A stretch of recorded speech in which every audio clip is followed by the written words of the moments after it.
Novatsiya.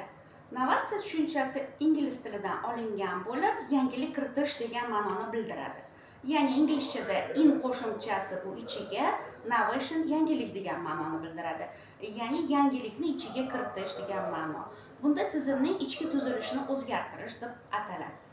Innovatsion ta'lim deganimizda, innovatsion ta'lim bu tizimdagi mavjud muammolarni bartaraf etishga qaratilgan yangilik hisoblanib, bu tizimdagi avvalgi jihatlarni o'zgartirib, uni takomillashtirib, yangi sifat samaradorlikka erishilsagina biz uni innovatsion ta'lim deb aytay olamiz.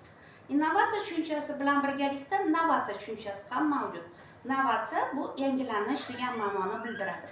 Novatsiya faoliyat qisqa muddatli bo'lib, tizimdagi ayrim elementlarni o'zgartirishga xizmat qiladi.